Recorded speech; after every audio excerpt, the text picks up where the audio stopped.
Okay, now I shall move on to the PC side of things.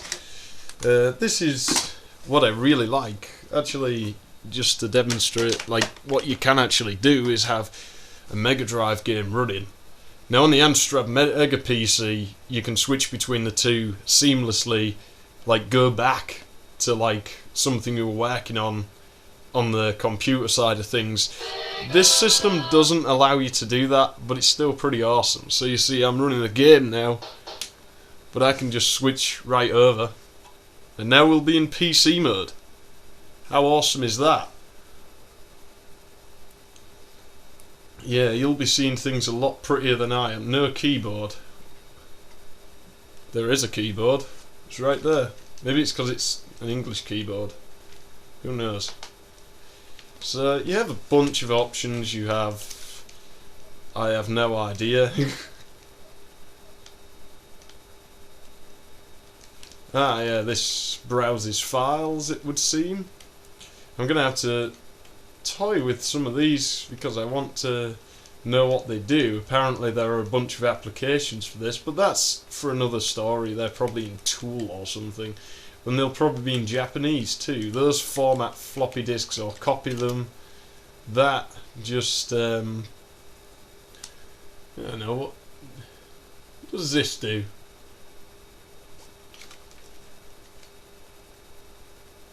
I am curious.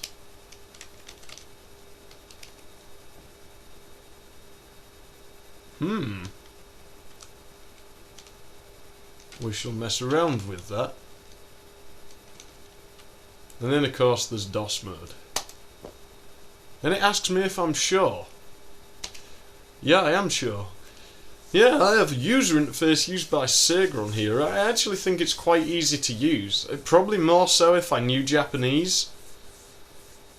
However, I don't know Japanese, and that's a major problem. I don't know how you're seeing it at present, but on my TV it's a garbled mess. Although I know it is outputting fine. Actually, that's what it looked like on my monitors. Yeah. So, in a second we shall try doing something DOS. Commander Keen running on a 286. This brings me back. So, we can play DOS games as well. And DOS games are awesome. It's just... Yep, we've got a PC speaker sound, and that is all important. Because you can't have Commander Keen without the PC speaker sound. That's part of it. So playing DOS games, it feels just like playing them on my old IBM. Actually, it feels better because I've got a Sega logo right in front of me, which is always nice. That's a good thing. You see, if something comes with a Sega logo on it, and it was made before, like, 1999, it's usually a good sign. In fact, it still is usually a good sign. It's just that now they occasionally make something rubbish, but I like Sega.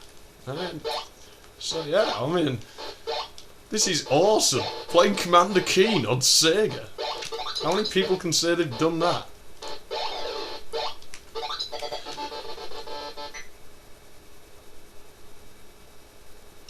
My verdict on that? Plays DOS games absolutely fine. Honestly, it runs really smooth for a 286 on this game. I mean, I don't know what kind of frame rate I'm getting or anything, but that is fantastic. I'm really pleased with that. I've not actually tried this before. Alright, let's see if cheat codes work. Well, that one works. Yeah, you see, a lot of newer systems won't let you do that. And now what? You're going to tell me, I can use DOSBox and Genesis Plus or whatever that... Oh yeah, I'm in God mode, aren't I? Or whatever that DOS-based Sega emulator was. You're not playing it on the real gear, are you? It doesn't count. And I'm not being arrogant, I'm just saying that I don't really think emulation's a good thing. I mean, it's good in some ways, but it's overused. Let's try something else. Who the hell is Tony and why is he on my high scores? WTF Hacks springs to mind. Maybe this machine here is called Turney, and he's like got a high score on the game while I was in the other room. Yeah, Turney the Teradrive. Yeah, that. Yeah. To be continued. And it is, because I'm going to try Keen 5 now. Right after I put myself back on the high score board. Zeth. Yeah, my old alias seems right. Yeah! Screw you, Turney! Who is this Turney? Can somebody find out for me? You see that? Never mind. And my machine appears to have frozen. I don't actually know what it's doing. Seems all that was required was to press the enter key.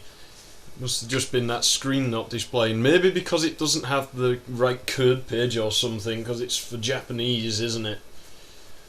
But there we go, we are actually pulling off like an EGA standard game, and that effect there does not work on modern computers.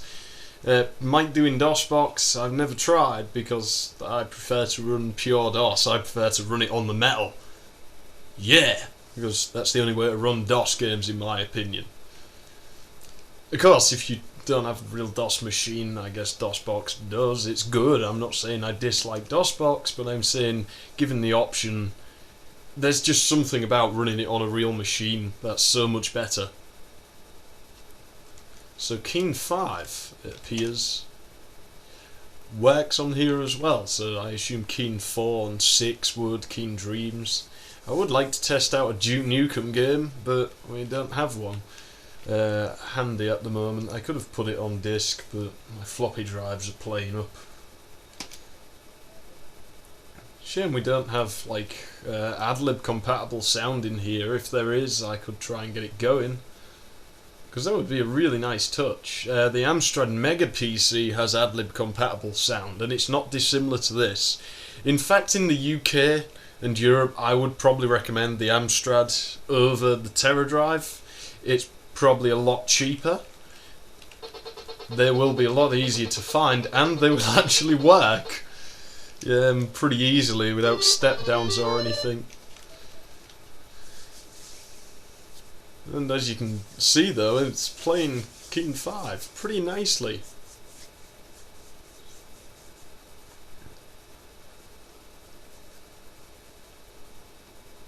Loading time though leaves something to be desired once you get used to faster machines.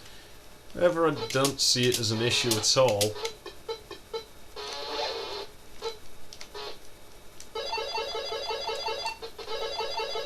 It actually gets a little tiny bit of slowdown as well occasionally, but it is still playing exceptionally smooth. Okay, so obviously you'll be wondering, or maybe not, but I'll go into it anyway.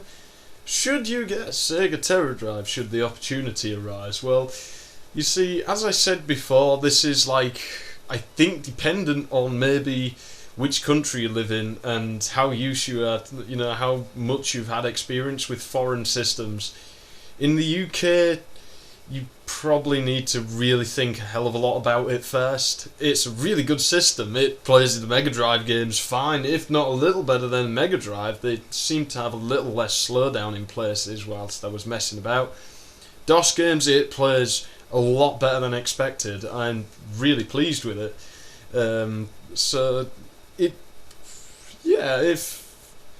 If one comes up and it's not too expensive, it's probably worth grabbing. But if you're in the UK, you really do need to think about it first, because it is really hard to get working. Also, make sure you get all the pieces with it, because they can be quite hard to track down or expensive. I mean, the monitor cable is not such an issue. You can buy those, for example, from Maplin Electronics, which I seem to go in an awful lot. And then like keyboards, you can use any PS2 keyboard that I've tried, but the layout won't match what the system expects, which makes it kind of awkward to use. I guess you could put stickers on the keycaps, but realistically you want the original keyboard. There's also mouse for it, but that's not really important. So yeah, it's probably a worthwhile investment as long as it doesn't cost too much and as long as you have the equipment to run it. And yeah, I think that just about concludes it. I've gone way longer than I would have liked to on this video, but I hope you've enjoyed it anyway. It's an absolutely fantastic system. I'm overjoyed with it. Now I just have to hope it doesn't break down again. So thank you very much for watching. I'm sorry about any quality problems. There's not really much I can do about that at present. It's just because I live in the UK. Yeah. So yeah, thanks for watching. Hope you've enjoyed it. I'm High Treason, and yeah, at least it works now. Here you go, just to show you how much work I've put into this time. What is that out there? That's not right. Daylight. That's how long I've been working on this. And it'll probably be a lot brighter out there by the time it's uploaded.